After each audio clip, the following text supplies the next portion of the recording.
recording now. Okay, Yeah. brilliant. So I can help you choosing the right apprenticeship. I can help you with supporting the right training provider, and it's generally 1 day a month. There are certain apprenticeships, the commitment is much, much more than that, but you will know that if you're signing up for those particular apprenticeships. Majority, it's 1 day a month. And you'll also be visited by your coach either in the area, or that might be done virtually once a month, once every 6 weeks on top of that. There is this thing called 20% off the job. That's about how you give evidence of learning at work. That does not mean that you won't be at work 1 day a week. You just have to show evidence, and training provider will support you with that. Most important, I can support you with getting a levy transfer, which means it's completely free. So your line manager has to be involved with this apprenticeship. You can't do an apprenticeship without your line manager support.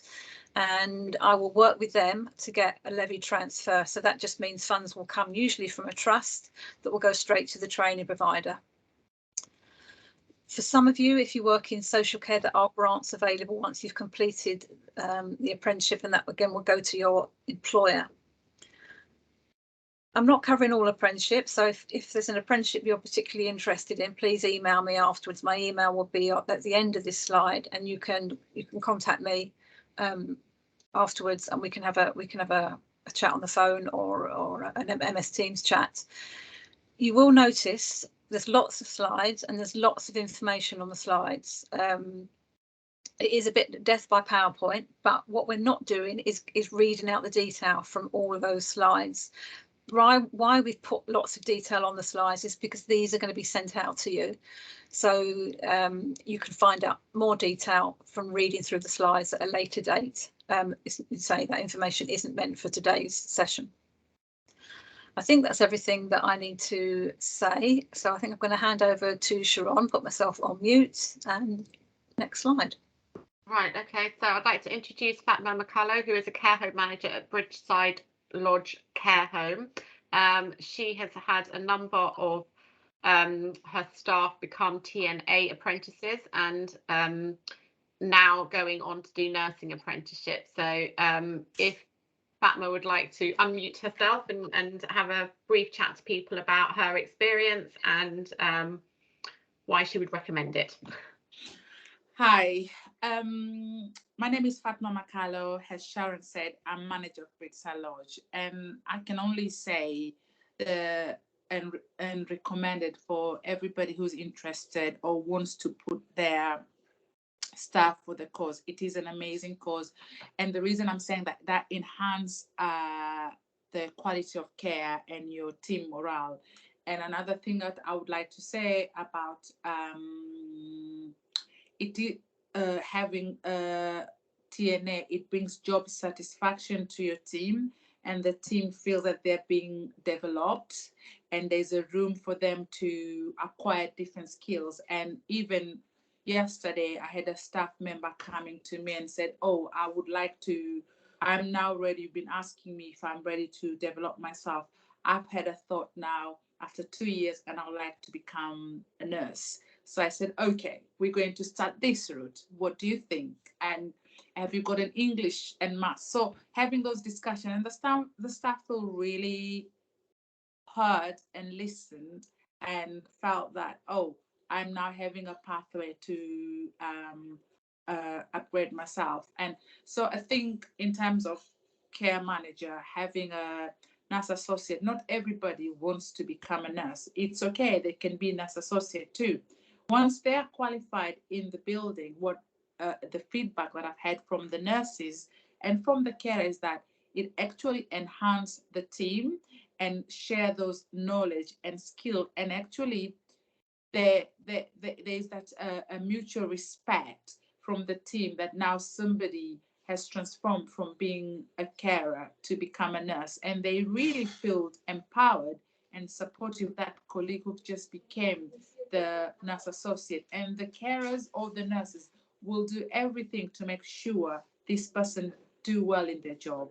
So I can only say, please, if you feel you want to be part of this course, please go ahead. It is a very tough course, and it's really I told my staff, you will not have 2 years of your life, because now you have to dedicate to the cause.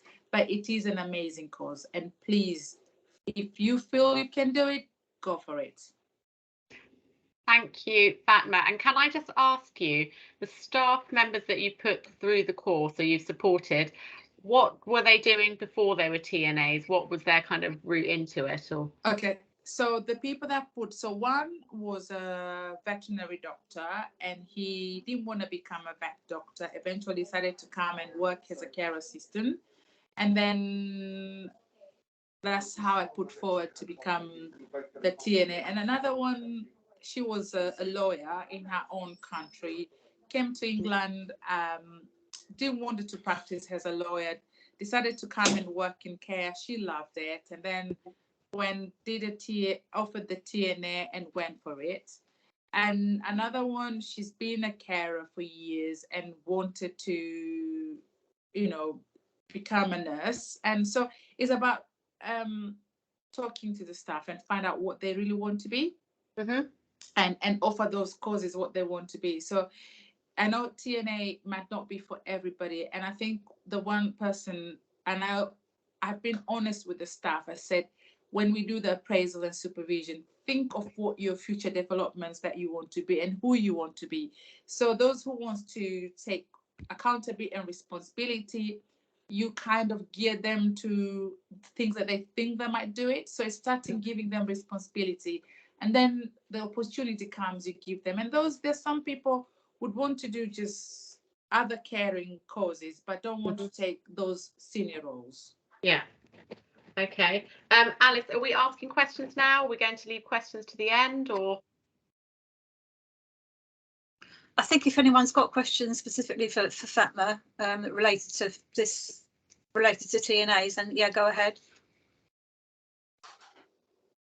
Just unmute yourself if you've got a question for Fatma. No one? Looks like no one. Okay, but there will be an opportunity at the end to ask questions, or if you prefer, you can type the questions into the chat as you think of them. But we'll be answering them at the end. Thank you, Fatma. And you raised a really good point that I forgot to mention about functional skills. Anyone that does an apprenticeship, you have to achieve maths and English. It's a government requirement. Unfortunately, it's something that has to be done. But it's, I say unfortunately, it's actually a good thing to have these qualifications and to make sure that we're all upskilled in maths and English, because it'll help us as well as jobs. Another thing I forgot to mention, it's really good for those who want to progress. You become a professional, the course is being paid for, and you get paid while you're working. So it's a win-win. You actually you become a qualified without paying anything towards the course. And that is a really great thing and I do encourage, if you want to develop, do it. Please do it. Excellent. Okay, thank you. And I think, Alice, also you've got to mention with the functional skills, if you don't have the functional skills, we can support you through that. That's right. So it depends on what course you want to do, and it depends what level you are at the moment with your maths and English. If you don't have certificates, some you can do them alongside, but so that really depends where you are. But I wouldn't recommend that. And certainly for some courses you can't. You have to have them up front. If you don't have them, or if you've got overseas qualifications, I can help you with that. I can help put them through NARIC for you completely free, or ENIC it's called now, not NARIC. And also I've got a very good training provider that is used to delivering functional skills, maths and English in primary care and social care. They're really very good, and they have very good success rates. So perhaps if you're thinking about an apprenticeship but you're not entirely sure what you want to do yet, it might be worth speaking to Alice. Absolutely. Doing your functional skills now, and then you can always take up an apprenticeship in a couple of years or something. And there is no charge for functional skills training if you do it. Okay, so let's move on. I just wanted to so this is quite a long slide. This is I spoke to Rosalind, who is one of the nursing associates at Bridgeside Lodge. She went through the nursing associate training, and she She's now, I believe, doing a nursing apprenticeship. She was very excited to do the nursing associate training. She said being a nursing associate apprenticeship offered me a different perspective, an alternative route into nursing. I wanted to become a nurse since the day I arrived in the UK. When the opportunity presented itself, I asked myself if it was the right time, and she was pleased it offered her the opportunity to continue working and earning money whilst studying. She said one of the advantages of being in an apprenticeship is to put immediately into practice what she learned in theory. This helped her to develop valuable skills within her working environment. She said, I realised that apprenticeship was my best option because it was more efficient. She said it's very challenging and rewarding. It gave me fantastic experience in different care settings such as hospital, community, hospice, etc., and helped me gain more confidence in my working environment. So I will leave it there. You can read it when you get the slides. Unfortunately, she couldn't join us because she is actually working at the moment. So, but she was very keen to share her experience. And Bushra, are you here? And can you talk to us about your experience? Just looking down the list, I don't think she is. She is. She's on mute. Oh, so Bushra, can you take yourself off mute? yeah.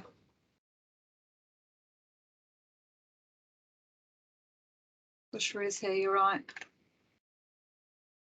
We can't hear you, Bushra.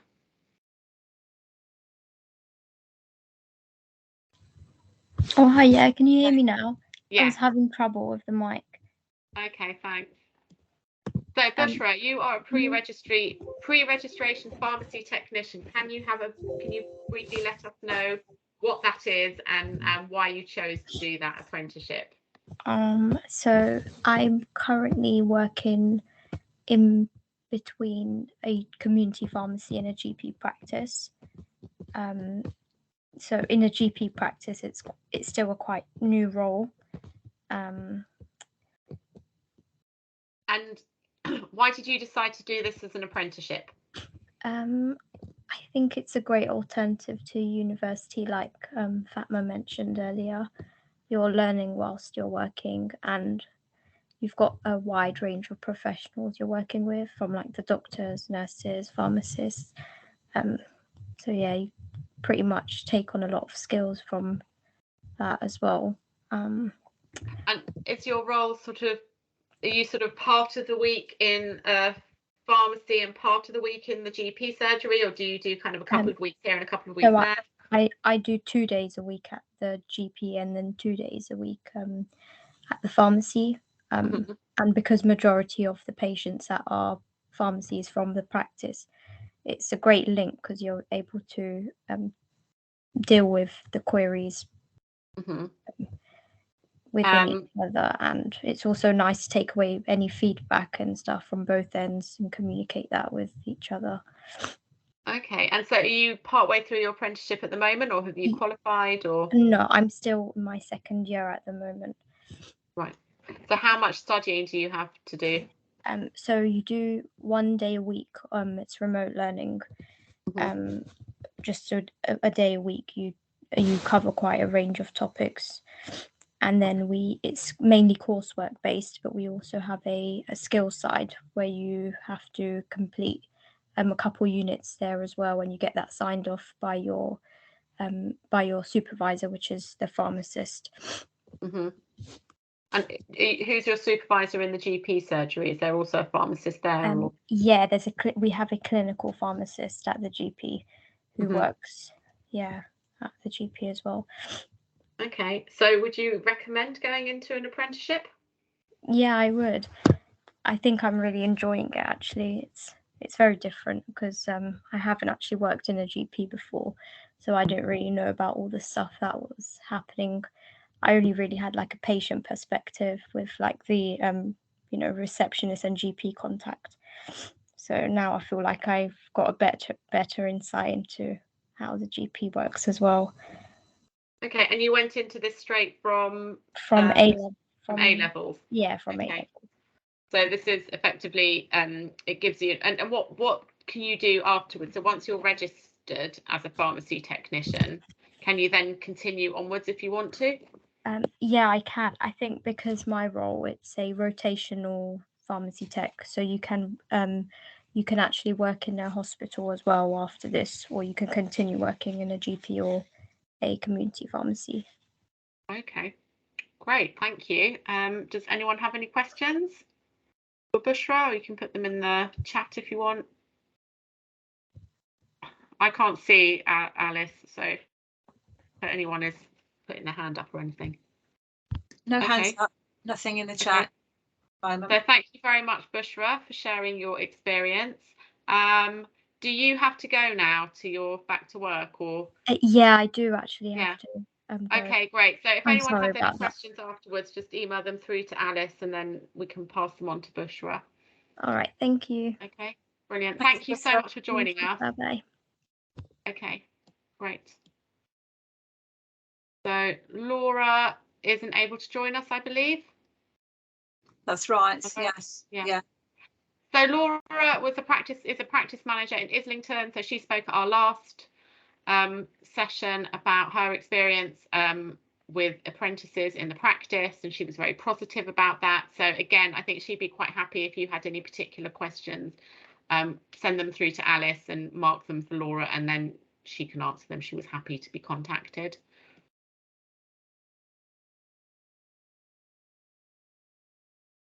Thank you. So we're now going to be hearing from various training providers, some of which there's some duplication, some will provide the same apprenticeship. So it's just going to be a snapshot. As I said, you're not going to go away knowing all about all these apprenticeships, because literally each provider is only going to be talking about 3, 4 or 4 minutes.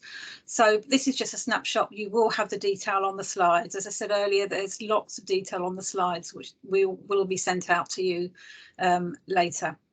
So our first company is Dynamic Training, and we've got Anne McLaughlin, and who's going to be speaking about various apprenticeships, and again, lots of information on the slide that will be sent out to you. So over to you, Anne.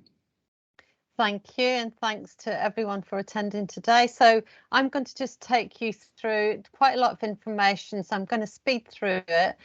So healthcare support worker and senior healthcare support worker, to talk about those two first of all. So level 2 and level 3 healthcare and senior healthcare support worker, talk a bit about apprenticeships, how we deliver it, what they're all about, some specialist unit examples, and then endpoint assessment. So the level 2 apprenticeship is a minimum of 12 months duration, and there's no qualification, so you don't do a diploma as part of the level 2.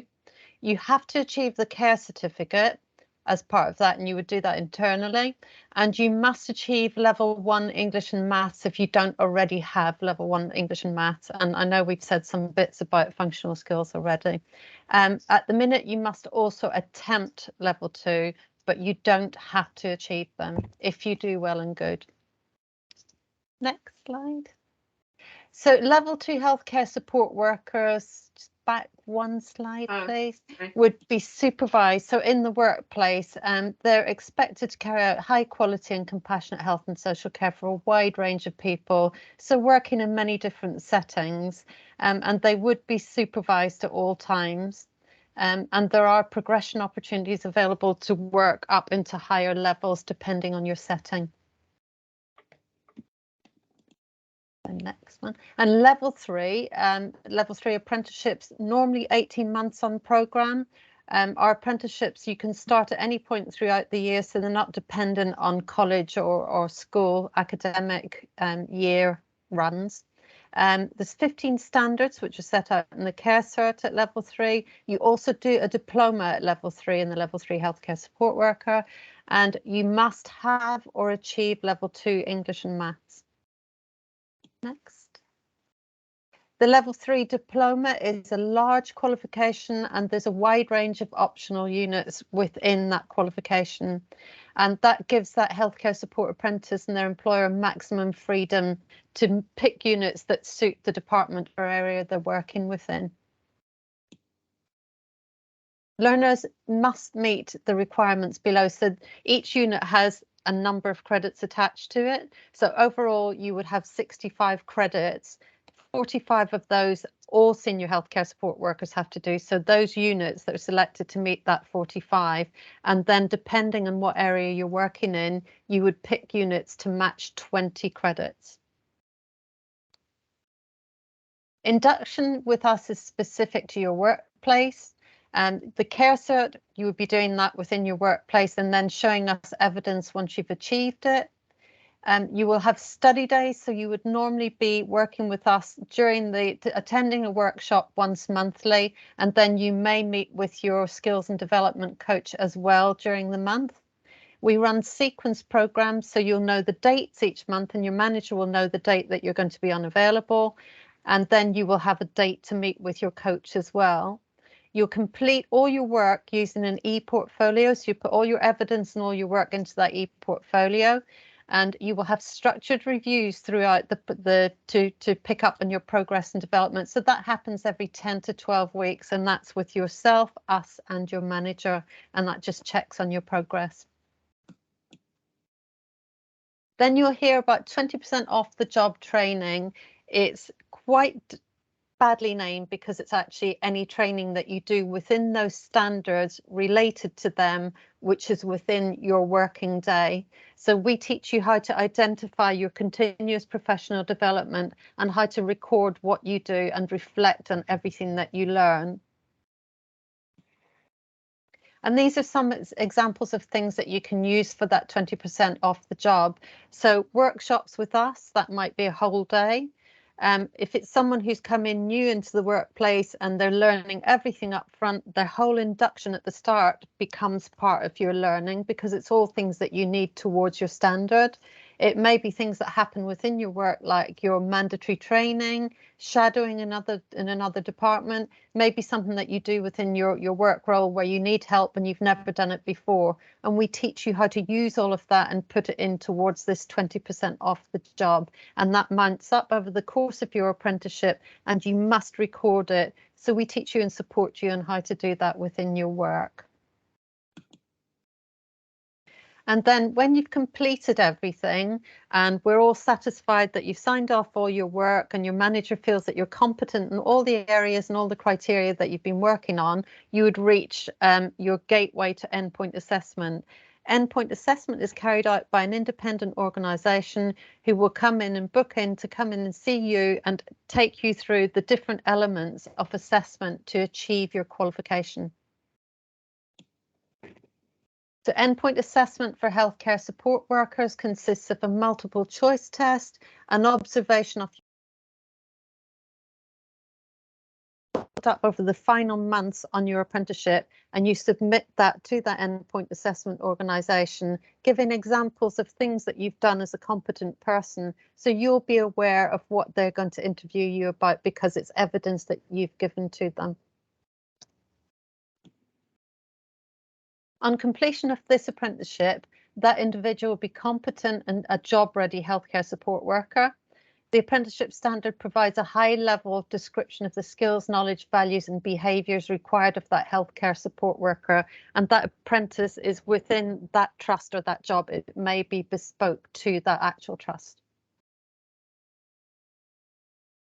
And progression is onto higher level education, maybe into employment, or you would explore other healthcare environments, and that's very much dependent on who you're working with, your employer, what progression opportunities are available to you. You'll be discussing with whoever you're working with.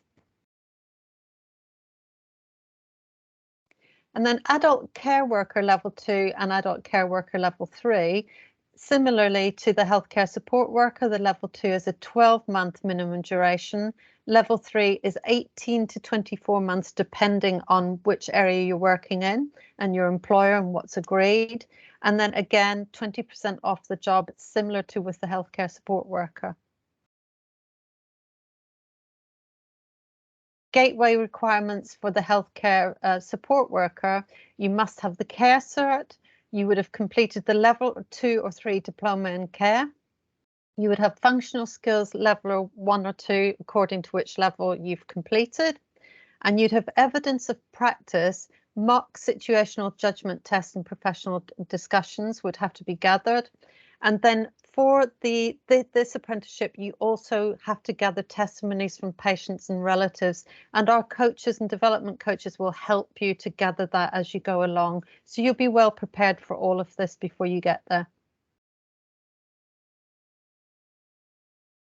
Endpoint assessment for the care support worker.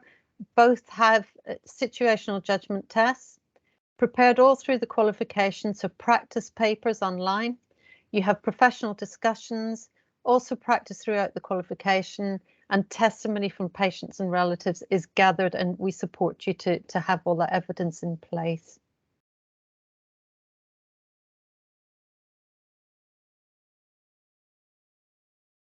Thank you for listening. Any questions? Thank you. I think we'll take any questions at the end, just for time. There was another apprenticeship that Anne didn't mention. Level 5, yeah. Level 5. So that's for managers in care homes. They could be deputy managers or the overall manager, but they do need to be in a management position to do that. So the leader in adult care, level 5. Thank you, Anne. So over to Simon. Simon, I'll let you introduce yourself, and yeah, over to you.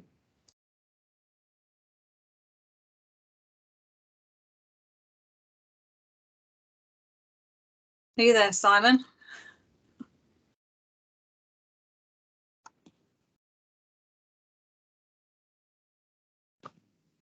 Are you on mute?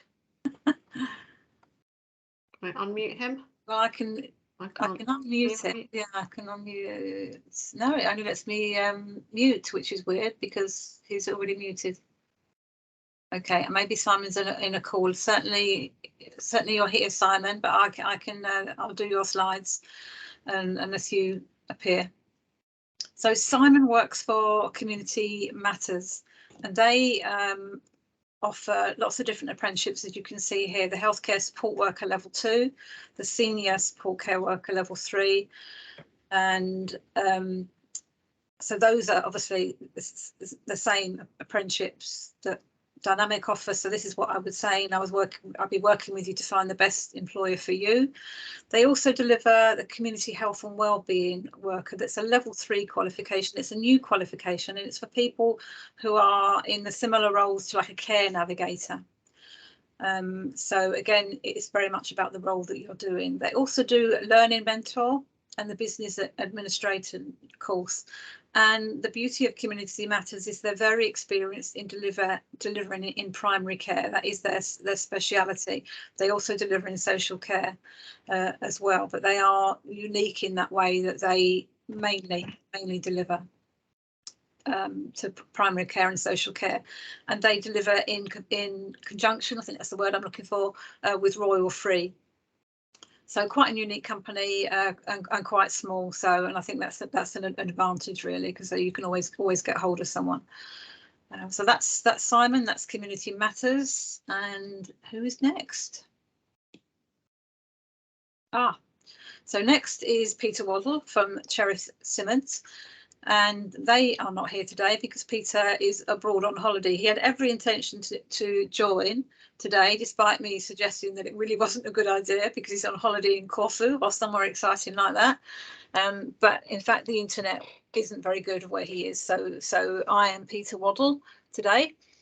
And Peter has worked for Cheri Simmons for a long time. It's a company that's been around for a long time. There's 3 apprenticeships that they offer.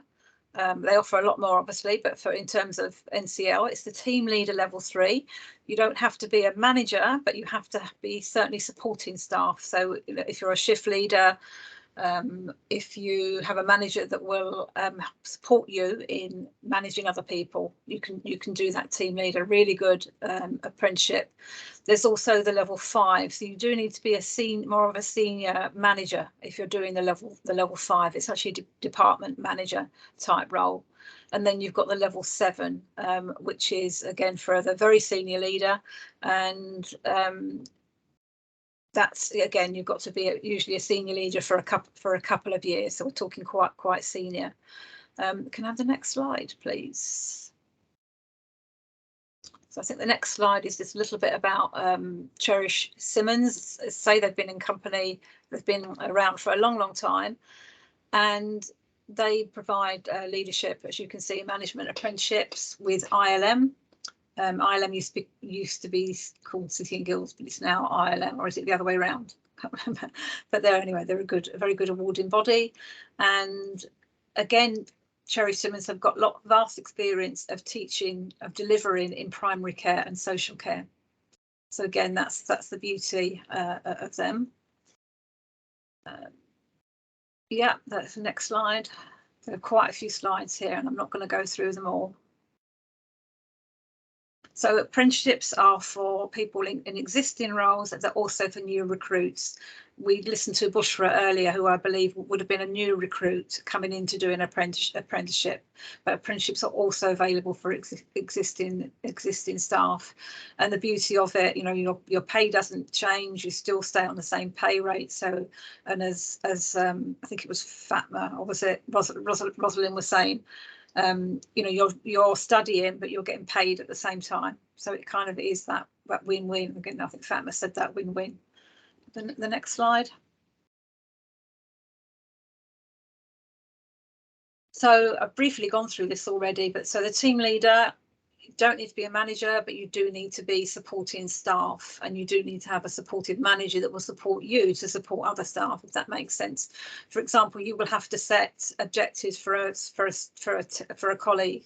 So you would need your line manager support you with that.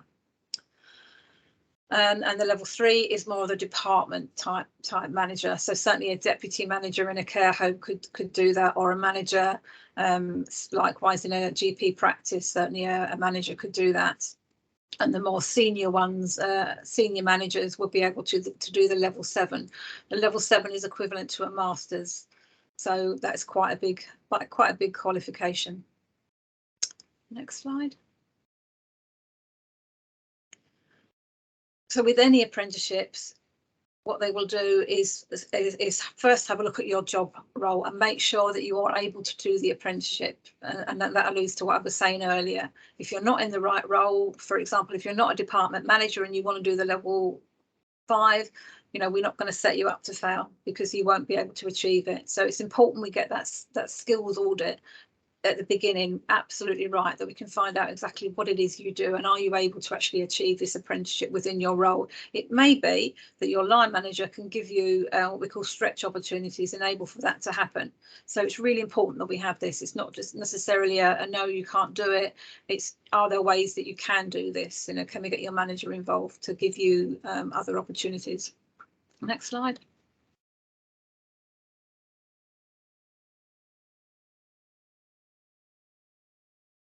Lots of information on it. Look at the next slide. All the training providers will give you lots of support. You'll have your individual coach that will come and visit you, or visit you remotely once COVID allows, and they will be fully experienced in that area that they're coaching you. Next slide. Next slide. I'll let you read this all later if you're interested in. Next slide. So it's all delivered through virtual study, online workshops. You are expected to study in your own time. It's worth asking your employer if they'll give you a couple of hours off during your work time to study. They can only say no. You will obviously have to be attending the workshops, and that has to be in your work time, not on your annual leave or your days off. And if it falls on a day off, you should ask your manager for that time back, because the workshops must be in your work time. Next slide. Yeah, again, that's for you to read later. Next slide.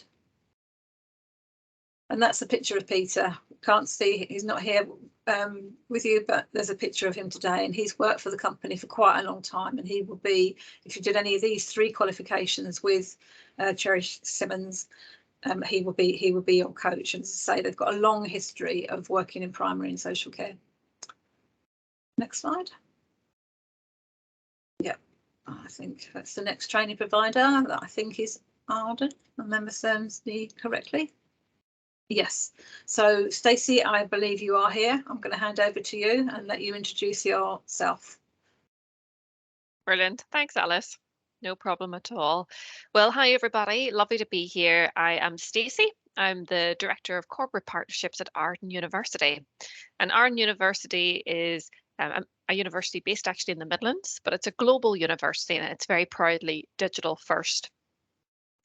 I'm just going to share my screen unless you want to have the slides available there, Alice. Yeah, I think Sharon has got them here. Ah, wonderful. There you go. They are in PDF, so. Yeah. No problem. So today I'll be talking to you about our Level 6 Management and Leadership degree apprenticeship programs. But as I said, for those who don't know us, we are Arden University. We are very proudly a digital first modern university, and we find that our flexible delivery, and particularly of our flexible delivery of apprenticeships using the levy, is very attractive within health and care. Please feel free to move on to the next slide there, Alice. Now, in terms of our learning approach, we offer a number of different management and leadership degree apprenticeship programs, which I'll come on to shortly, but all of them are delivered in the same way, which is our tried and tested, very flexible model. And the idea is that your apprentices will be able to flex, of course, their learning around their personal and work timetable to make sure that it really works for them and they can have the biggest impact possible. Now, the way that the learning delivery works is they'll have 24/7 access to our systems, which is there's an apprenticeship platform where they have their individual learning plan for the majority of, well, for all of the program, right, from beginning to end. And within that, they'll have access to our virtual campus, which houses all of the academic learning. Now, alongside that, as they work their way through the lessons, they'll have an impactful monthly masterclass where we're teaching all about the knowledge, skills and behaviours depending on their particular apprenticeship programme. And they'll also have a coach who's assigned to them, and the coach will have a 1-hour session every 6 weeks with the apprentice themselves, taking and teaching them how to take what they're learning and apply it into the workplace setting. And the coach will also have a quarterly review with the apprentice and line manager at the end of every 12-week block. Lovely. Next slide, please, Alice. So in terms of the programs available, we have lots and lots of different options. So it starts with our chartered manager programs, and the chartered manager basically is an apprenticeship to teach you to be as qualified as a manager as you can possibly be. And we have 2 versions of this. We have basically a chartered manager that comes with a business degree, and we have a chartered manager that comes with a degree in health and care management and leadership.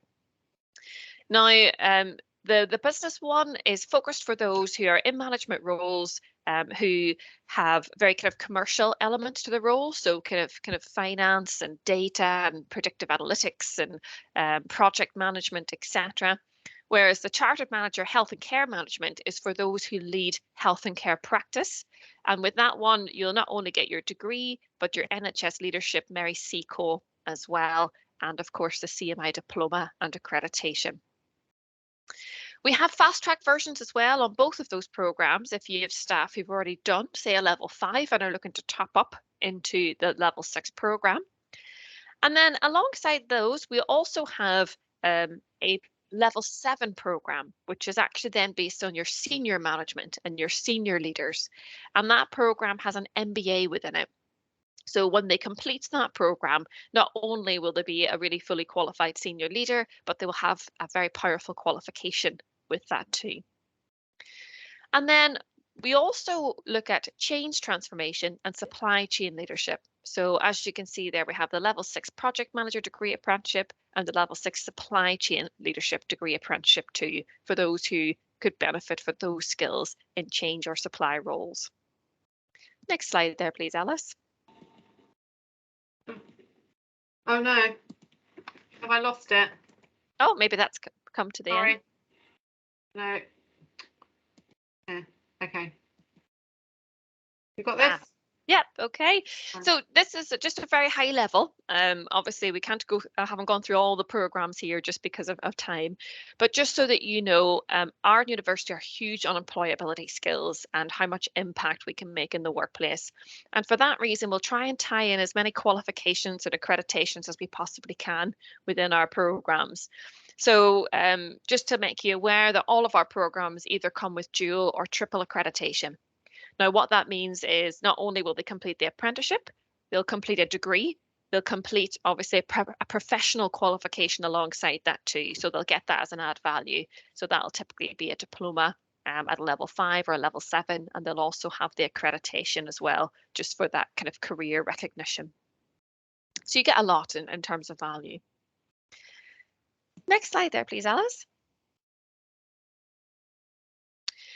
Again, one of the things that we pride ourselves on as a modern kind of forward-thinking university is trying to break down those traditional barriers that have stopped people, continuing their lifelong learning. And because of that, we effectively will provide all of the resources needed on the program for any apprentice. So that will include, as I said, access to all of their key systems, whether that be our cloud campus or an Office 365 suite, so they can undertake what they need to do. They'll get all of their essential books and reading. They will get access to all of our online libraries, a dedicated coach and support officer, and they'll also get access to all of our wider university services, of course, like our well-being services, and they look at financial, physical, and mental well-being. We also, just worth mentioning that functional skills has been mentioned a few times today. I agree with Alice, if you can do it beforehand, I think that works much better. However, again, it's not a barrier. If you would like to come in and you haven't done your Maths and English, we can put you back through that as part of the apprenticeship. Next slide there, please, Alice. And then just a little bit here on the Arden difference. So we're a multiple award-winning training provider. I've just had news this morning, actually, that we're up for a new award for our work in terms of diversity in higher education for all of our students. So that's wonderful to hear. Our teaching staff are really focused in on teaching you and your apprentices the knowledge that they need today, but the skills and behaviours for future success.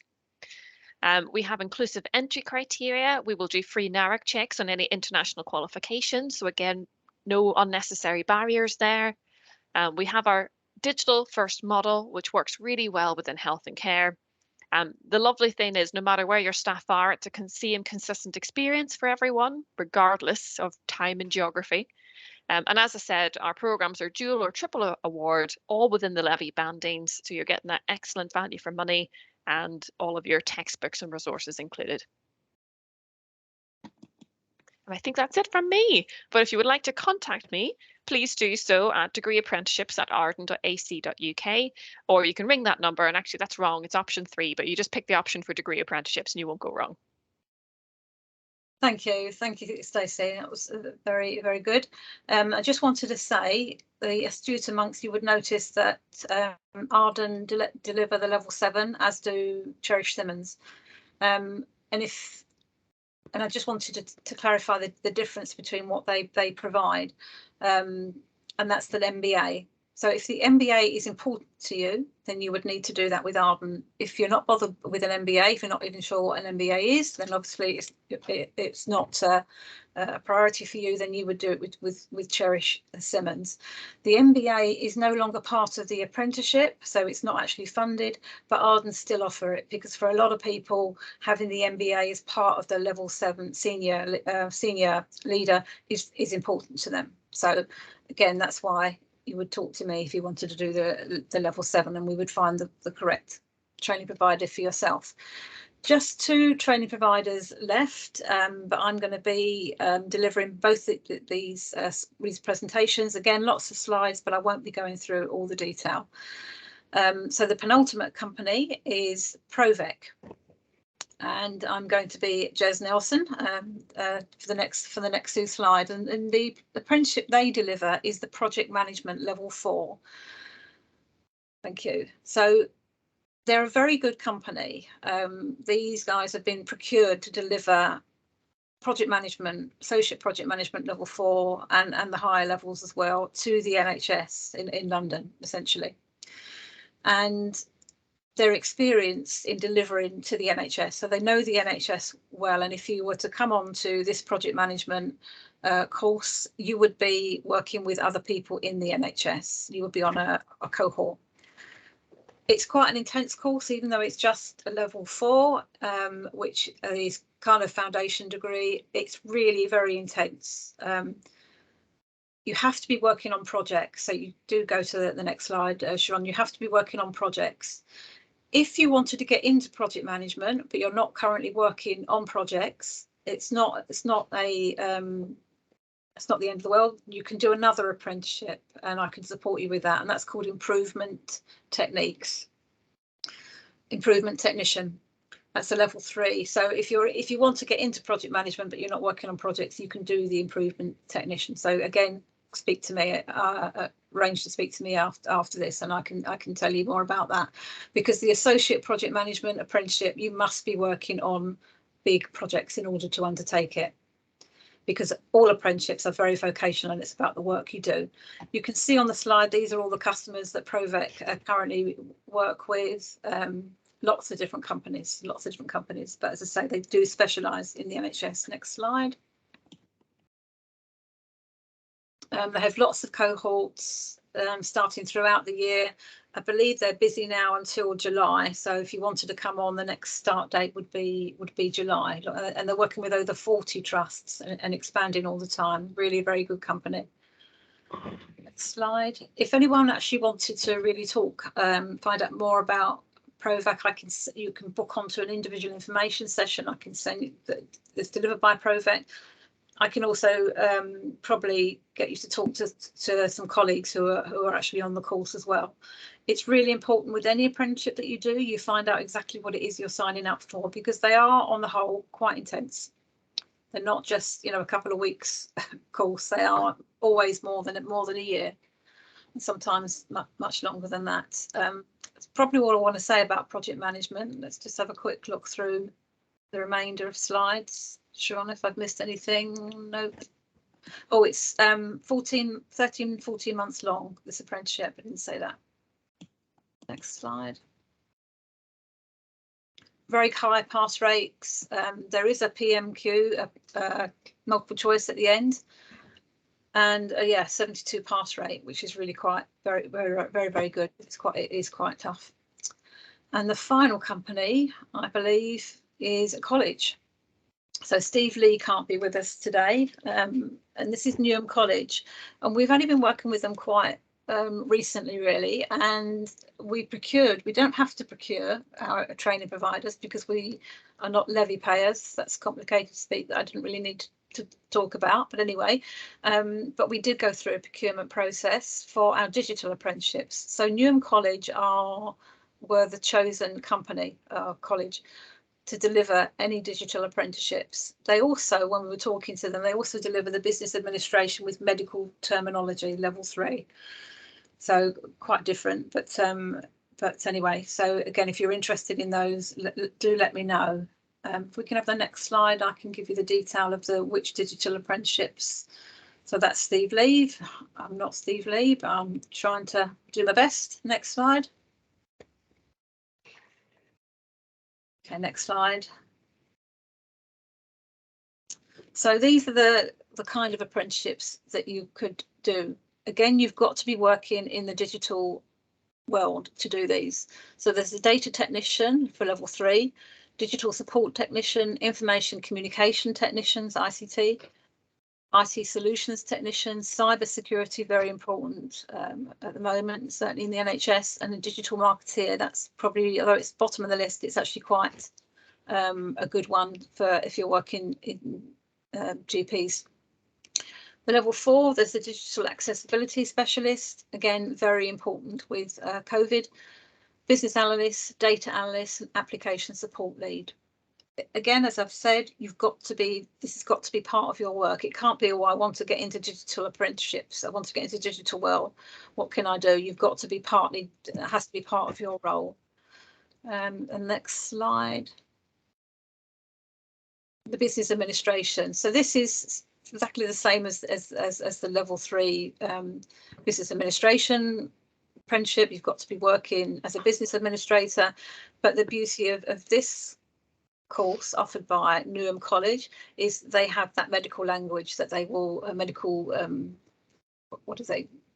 language that they will support you with. So it's just more bespoke. It's not a generalized medical business administration apprenticeship,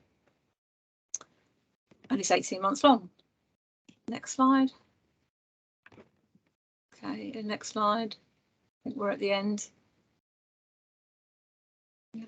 So Newham College, as I say, they won the procurement, so very good. Next slide. Yeah, I think we're right at the end now, unless there's any more questions. So what I'm going to suggest you do is type your questions in the chat, or raise your hand, or just unmute yourself and do ask a question. What will happen now, as I've said, all the slides will be sent out to you. We'll also be sending out a video. I need to change that, a video. And it may be that you know exactly what you want to do, in which case you'll complete that registration form and get it sent back to me. If you're really not sure and you want to have a chat, you really want to know exactly what's right for you and whatever, then please do email me, alice.long@nhs.net. All those details will be on the PowerPoint, and also you'll be sent that registration form as well. So yeah, do get in contact with me and I'll be happy to support you. This is time sensitive. You will need to get your forms to me by June. Oh, what's happened there? Hello? Oh, is Alice, something's happened to Alice. Okay, I'm sorry, something's happened to Alice. She seems to be on hold. Thank you very much, everyone, for coming, and thank you for people who shared their experiences. I will be sending out the recording and also the slides from today's event. Sorry, Alice, you disappeared, so I was just thanking everybody. Sorry about that.